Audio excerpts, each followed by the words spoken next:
But it's funny because if they do it a lot, it looks like a dog peeing on a fire hydrant.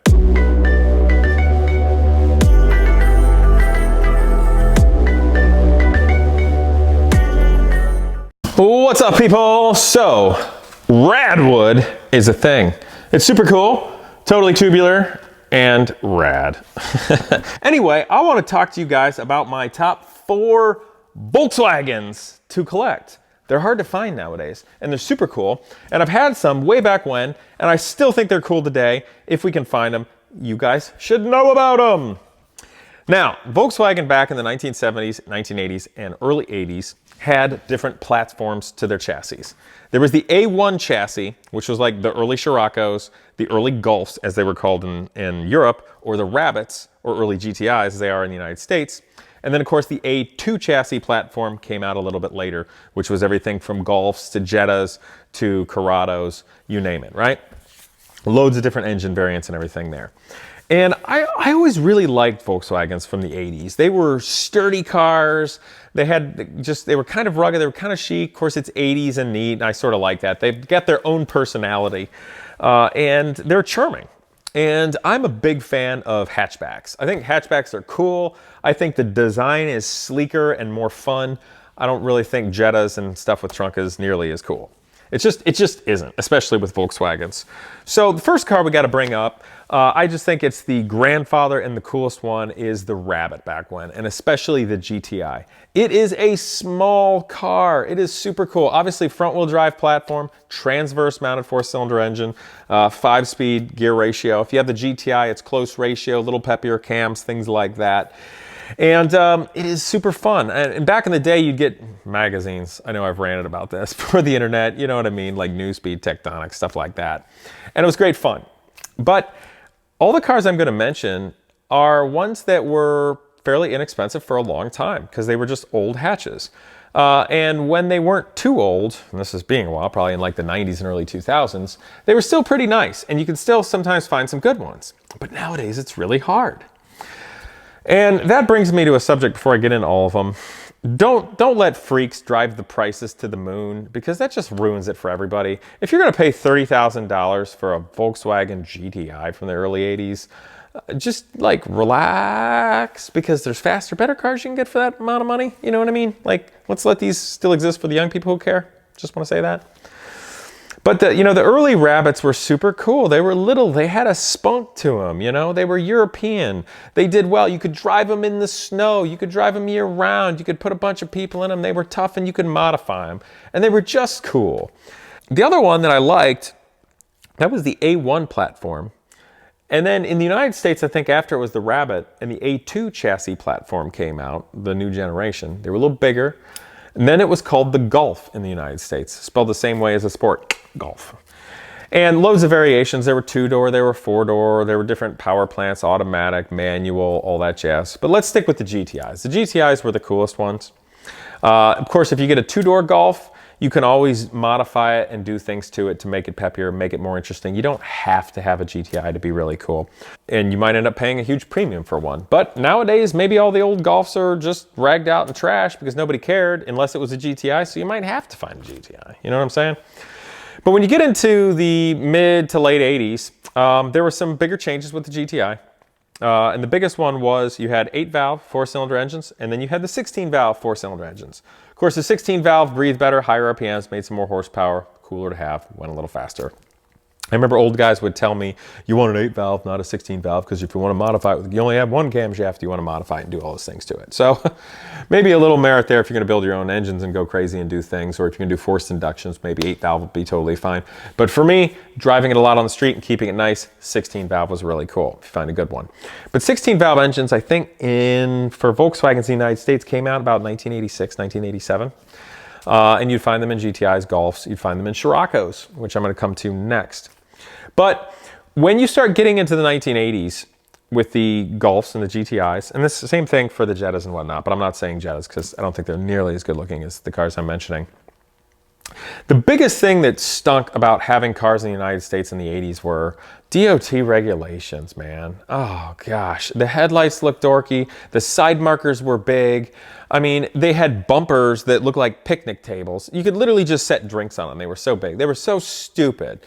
There was DOT regulations that made all DeLoreans, as a note, front end be way too high in the front because they designed it and then it didn't meet bumper height regulations. So DeLorean's like, we're not redesigning the car, just put too tall springs on it, and they just raised the car up. And then DeLorean owners, if you had half a brain, would put the lowering springs on it and look good again.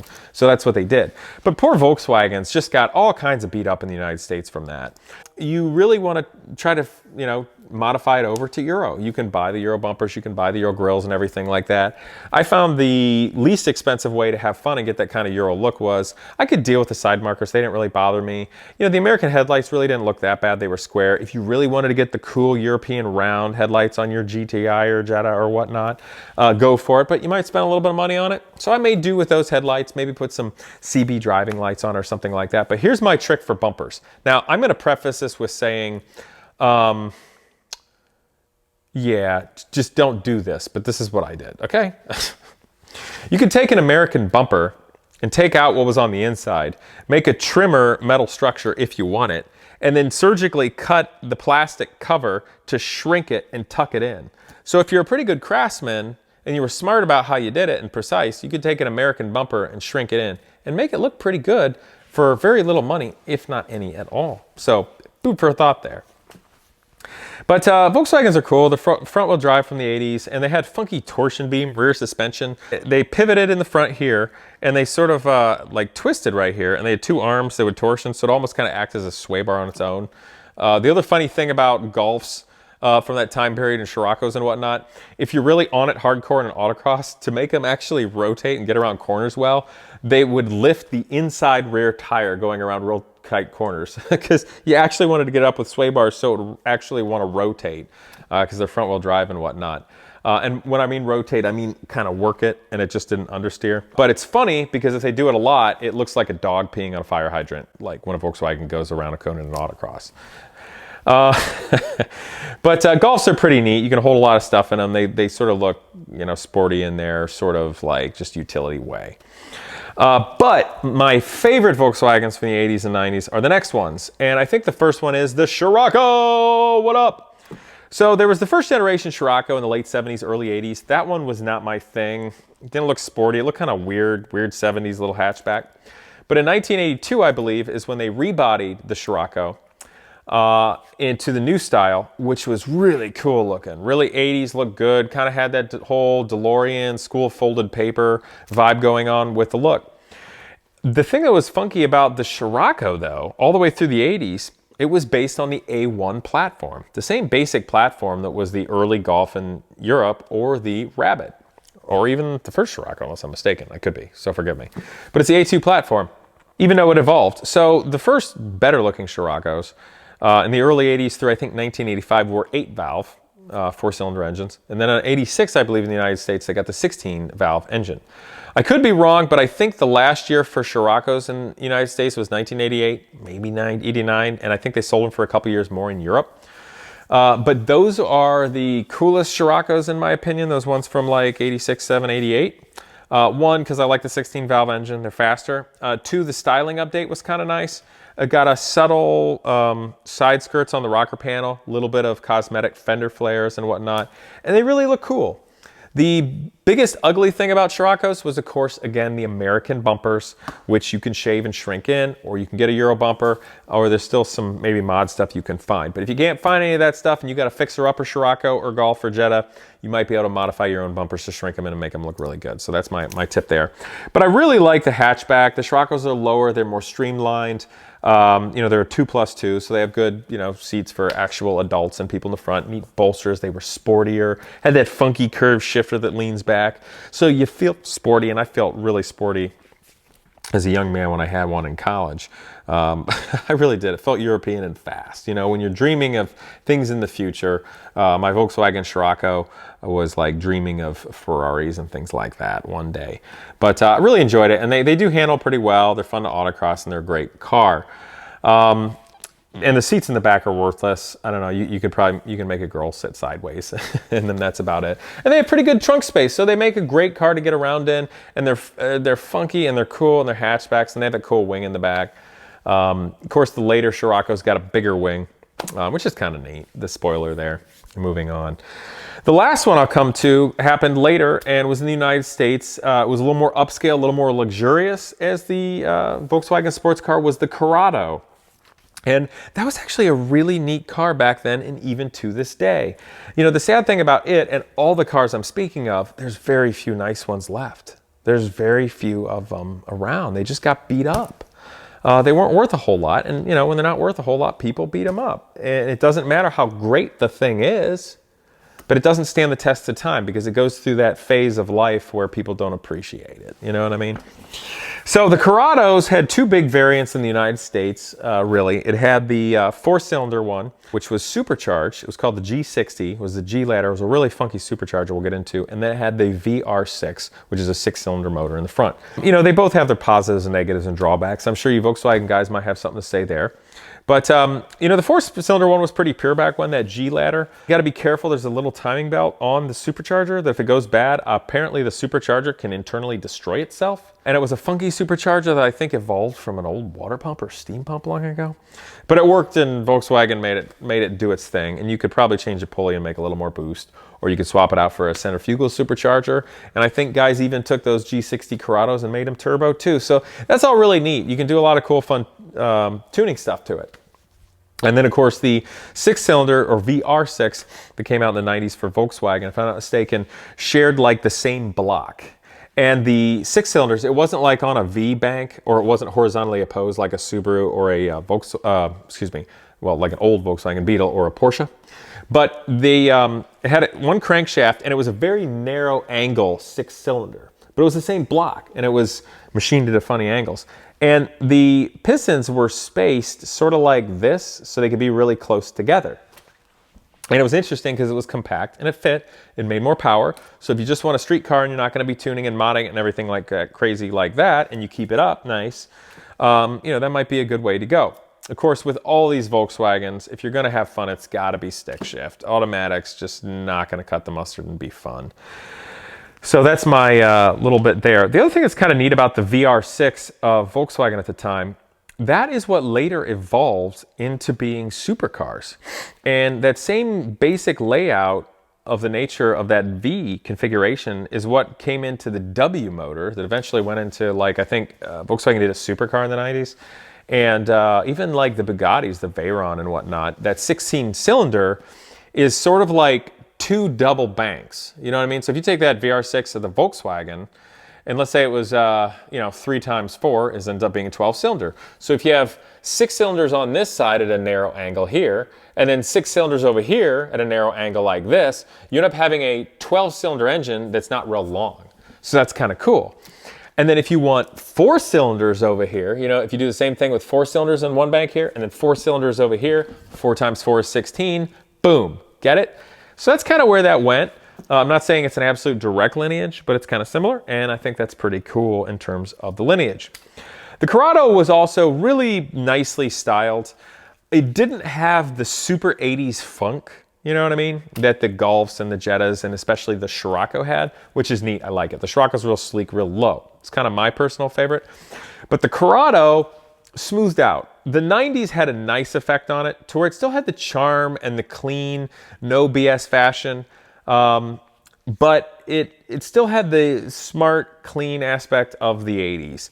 The other thing that was fun about the Corrado, they had really nice interiors. So you could have a really nice leather bolstered seats. They were more expensive, and I think that's partially why they didn't sell that well in the United States. They were pretty luxurious little Volkswagen sports car.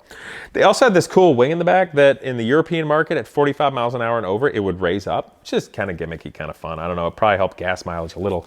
And I think in Europe, it did it at speeds at 65 and over. But it's a really good car. The Corrado, if I'm not mistaken, shares the A2 platform, which is the Golf and the GTIs and the Jettas and stuff from the 80s carried on. So still good stuff. A lot of parts are interchangeable. Just a more luxurious, better sports car that looks really good. And things you can do to modify it. Now, one of the biggest drawbacks about 1980s basically all European cars, especially Volkswagen, is the Bosch K-Jetronic fuel injection system. Now, the thing about that is that in the 70s, we still had carburetors and emissions were really coming out. And for emissions to work and for it to be well, you needed a car that came up to temperature quickly. You needed to be able to control the mixture, whether it's cold or hot. You needed to do these things for early emissions. And that became more important than just making power. Carburetors can make power, but they're not going to be the right mixture at all times. They're not going to necessarily give you the right spray, and you're going to have higher emissions. Now, the trouble with the Bosch K-Jetronic fuel injection system is it was effectively a continuously spraying fuel. So that wasn't actually super efficient in that regard. But the other problem was it had that big diaphragm. It was a metal diaphragm. So you had your butterfly that was connected to your throttle that would open up. And then when the engine's trying to suck air like this, there's this giant metal plunger that would move out of the way. It was super restrictive for one thing, okay? But the other thing, and this is why those K-Jetronic systems on all cars, I don't care if it's Ferrari, Porsche, DeLorean, Lamborghini, Volkswagen, all the European cars. The reason it killed power is because the fuel injection systems of the 80s were highly reliant upon vacuum to work and sense load and, you know what I mean? Vacuum, so it's throttle. And if your car is highly, highly sensitive to vacuum, you can't have a camshaft with much or any overlap. And the overlapping of lobes of the intake to the exhaust, you need that for high RPMs to make power. Because if you're like, okay, intake, okay, compression, explosion, exhaust, now intake. If you do it real rudimentary, that's kind of slow. So it'll be fine, it'll work at lower RPMs and all, but it suffers up high. It's also highly restrictive with that metal diaphragm. So if you have the same engine, okay, and let's say you had a different fuel injection system, an electronic fuel injection system that was more expensive, or even a carburetor, then you can have a camshaft with more overlap for higher RPMs. You bump the compression up a little bit, change your ignition timing, and you're making a bunch more horsepower. I think the best example I can give you is the Ferrari 308s, the 3-liter, 8-cylinder, 2-valve engines that were carbureted, individual throttle bodies, 4 downdraft, 2-barrel Webers. I think those things made like 255, 260 horsepower. And then when they put Bosch K-Jetronic on the same motor, but now they're changing camshaft profiles and stuff, it dropped it like 40 or 50 horsepower. So it's quite a bit. And it sort of like took the teeth out. They're real drivable, it's good. Bosch K-Jetronic systems, as a note, if they get funky or they sit for decades and get varnished and gummed up, it's a nightmare. I'm just telling you right now. So somebody's like, well, my DeLorean hasn't run in 30 years, but it's real cherry, ran when parked. Get ready to replace the entire fuel system, it's gonna suck. I'm just telling you that right now. So the best way to keep an 80s European car with Bosch K-Jetronic running well is just look after it and drive it regularly. No joke, just gotta drive it regularly, keep it clean. So that's something to know. If you do get a cool 80s Volkswagen, it's really nice. You might find, especially if it's 8-valve and it's easier, that nowadays, with all the great computer systems that stand alone, you can convert it to be electronic fuel injection. Ha!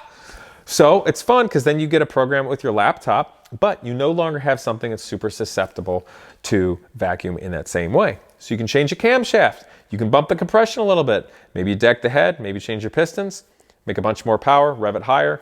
Have a lot of fun. And guess what? If it's electronic fuel injection, you're going to get lower emissions. You're going to get higher miles per the gallon.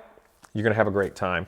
So for me, I think if I was going to get back into hot hatchbacks, I might go back to my old roots with German cars and those super cool 80s Volkswagens, from Rabbit GTIs to Golfs, Sciroccos, and Corrados. Maybe have some fun updating it to electronic fuel injection and really going for it. But for all you young guys out there, or even you old guys, whether you're rich or poor, Volkswagens from the 80s, heck of a lot of fun to express yourself. Great cars to drive, great cars to modify. And Radwood's a thing now. So I think it's a lot of fun. Have fun with it. Don't drive the prices up. Don't be one of those wankers. You're just ruining it for everybody. Or at least the young guys that need a break, right? So I hope you guys enjoyed this video, that you will like, comment, and subscribe. See you guys next time.